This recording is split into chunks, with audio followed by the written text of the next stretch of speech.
Impact. Yo, what up, fam? It's your boyfriend Drew Reagan, and I've been getting a lot of questions about what to do with elbows, and sometimes you get a lot of hot spots, right, from either doing too much overhead pressing, too much pressing in general, maybe you got too much internal rotation going on at the shoulder.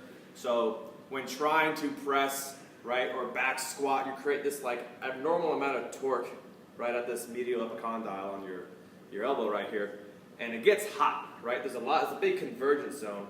And the elbow is like similar to like what the knee is to the hip, right? A lot of the time our knee is hurting when really the dysfunction is happening at the hip, right? So it's a referred, pathway of pain.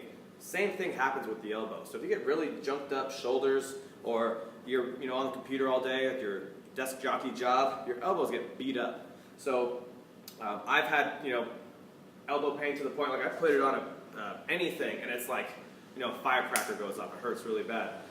And one of the things that helped me the most was just doing some old school myofascial release on it, and kind of doing like some active release therapy almost with it, right? So elbows get real gummy, find some spots on the triceps, right? Get this barbell, right? We got a safety spotter arm set up in the rig right here. So prior to your training session or boot camp, if you're coming through and you have a couple extra minutes, your elbows are bugging, roll those suckers out. You can do it on a foam roller as well, but this barbell, right, a little denser, a little smaller, because these muscle groups aren't as big, obviously, as your lower body muscles, right? You can get your bicep, and for me, like my favorite spot is right here, putting some pressure on there and just flexing and extending that elbow and kind of finding those spots. And again, don't go in the pain cave, right? Make sure you breathe, relax, zen face, okay?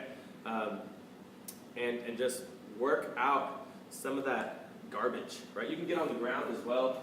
Do the same thing with an orb, or just like a lacrosse ball or something like that if you're lying on the ground, finding those spots, right? And do the same thing for your shoulder. If you're getting a lot of junk going on at the shoulder, there's usually some dysfunction going on at the shoulder and pec as well.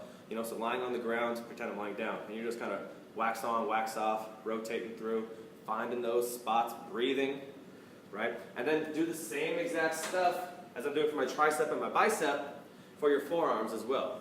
Find those spots. If you feel like your hands ever cramp, right, whether it's your extensors or it's your flexors, open those spots up, right? Spend a couple minutes, make sure you're hydrating, right? And I like to do it with a sweatshirt, because sometimes the bar can be a little too, aggressive or just painful, so have a little bit of extra cushioning in there, and it helps, right? But it's amazing, after a couple weeks of doing that, like how much better your elbows will feel.